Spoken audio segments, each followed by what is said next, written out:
हम बहुत आभार प्रकट करते हैं। आपको धन्यवाद। धन्यवाद माननीय सभापति महोदय।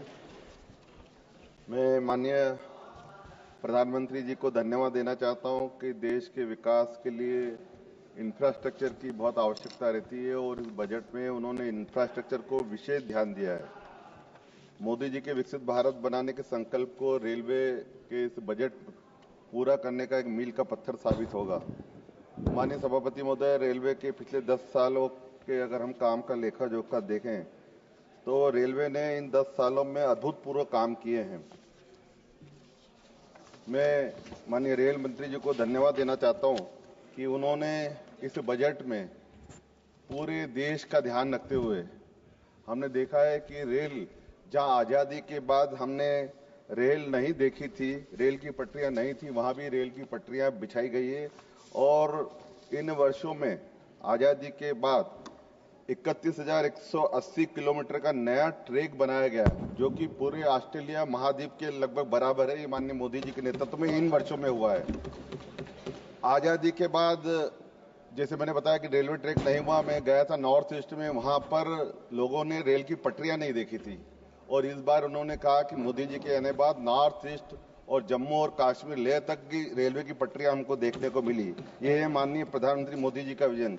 यही नहीं, माननीय प्रधानमंत्री मोदी जी का विजन है कि यात्रियों को सुविधा भी मिलना चाहिए और उसी को देखते हुए उन्होंने 1337 नए अमृत रीडेवलपमेंट के रेलवे के प्रोजेक्ट शुरू किए। आम लोगों को भी एयरपोर्ट की तर्ज पर रेलवे की सुविधा मिलनी चाहिए, यह है मोदी जी का संकल्प। यूपीए की बात करूं, मैं एक छोटी सी बात करूं, एक हमारे बुजुर्ग मिले थे, उन्होंने कहा था पहले हम सीढ़ियों से चढ़ते थे, सामान लेके चढ़ते थे और यूपीए सरकार में सिर्फ पूरे देश में रेलवे की 240 लिफ्ट लगी थी, लेकिन माननीय प्रधानमंत्री मोदी जी के नेतृत्व में इन 10 वर्षों में 2650 लिफ्टें लगी ताकि बुजुर्ग सामान लेके ऊपर चढ़ सके। ये माननीय मोदी जी का विजन। माननीय सभापति महोदय, इस बजट में रेलवे को बहुत ही बड़ा बजट दिया गया, 2,65,200 करोड़ का बजट दिया गया है, जिसके माध्यम से आने वाले दिनों में रेलवे में अभूतपूर्व परिवर्तन होगा। अगर मैं सिर्फ इलेक्ट्रिफिकेशन का उदाहरण दूं, यूपीए के 10 साल के कार्यकाल में सिर्फ 5,588 किलोमीटर रेलवे का इलेक्ट्रिफिकेशन हुआ था, लेकिन एनडीए सरकार के कार्यकाल में इन 10 वर्षों में 44,199 किलोमीटर का रेलवे का इलेक्ट्रिफिकेशन हुआ। ये एक 10 गुना रेलवे का इलेक्ट्रिफिकेशन इन 10 सालों में हुआ है। लगातार रेलवे की स्पीड बढ़ रही है, फैसिलिटी बढ़ रही है। यही नहीं, नई वंदे भारत रेलें शुरू हुई, नई वंदे भारत स्लीपर शुरू हुई, यहां तक कि नई वंदे भारत मेट्रो की भी ट्रायल शुरू हो गई है। नए कोच बन रहे हैं, देश भर में जहां पर भी रेलवे फाटक है वहां पर नए आरओ भी बन रहे हैं और इसके साथ साथ रिन्यूएबल एनर्जी में भी रेलवे ने बहुत सारे काम किए हैं। माननीय सभापति महोदय, मैं इंदौर से आता हूं। Indore cleanest city of the India है, मैं वहां से आता हूं।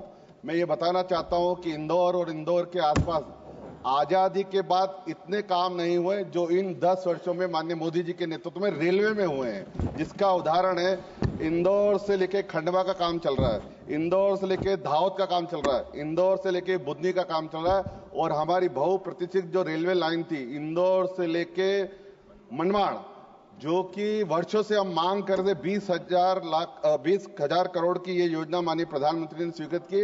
इससे नॉर्थ और साउथ में 200 किलोमीटर का ट्रैक का डिस्टेंस कम हो जाएगा और एक नया रिवॉल्यूशन हो जाएगा ये बनने के बाद। ये माननीय प्रधानमंत्री जी का विजन। हमारे इंदौर में नया रेलवे स्टेशन का रीडेवलपमेंट हो रहा है, लक्ष्मीबाई रेलवे स्टेशन का रीडेवलपमेंट हो रहा है और इसके अलावा जितने भी आरओ भी हैं वो सब बन रहे हैं इन वर्षों में। मैं कुछ रेल मंत्री से मांग भी करना चाहता हूं इंदौर की तरफ से। 2028 में हमारा उज्जैन में सीएस आने वाला है और इस सीएस को ध्यान में रखते हुए इंदौर उज्जैन मेट्रो वंदे भारत में ट्रेन चलाई जाए, ये एक मांग कर रहा हूं। और दूसरा, हमारा अंबेडकर नगर, मऊ, इंदौर, देवास, उज्जैन, ये एक लोकल ट्रेन चलाई जानी चाहिए क्योंकि ट्रैफिक का लोड ज्यादा होगा। इसके अलावा बॉम्बे और दिल्ली वंदे भारत स्लीपर चलाना चाहिए, ये मेरी मांग है। इंदौर से लेके पटना, इंदौर से लेके उदयपुर, इंदौर से लेके रीवा और इंदौर से लेके देहरादून, ये डेली ट्रेन चलना चाहिए, वहां के पैसेंजरों की मांग है। 14 अप्रैल को बाबा साहब अम्बेडकर जी की जयंती है। देश भर के श्रद्धालु वहां आते हैं, खास करके महाराष्ट्र से भी आते हैं। तो मैं माननीय मंत्री जी से निवेदन करूंगा कि अम्बेडकर जयंती पर विशेष ट्रेन चलाई जाए। एक हमारी मांग है, कोविड के पहले गौतमपुरा रेलवे स्टेशन पर ट्रेन रुकती थी, वो कोविड के कारण बंद हो गई। मेरी माननीय मंत्री जी से मांग है कि कोविड के समय जो गौतमपुरा में रेल रुकती थी उसको फिर से रुकाया जाए। मैं माननीय प्रधानमंत्री जी के विकसित भारत के संकल्प को पूरा करने में जो रेल विभाग काम कर रहा है, मैं उसकी सराहना करता हूं और इस बजट का समर्थन करता हूं। धन्यवाद। धन्यवाद जी। माननीय कुमारी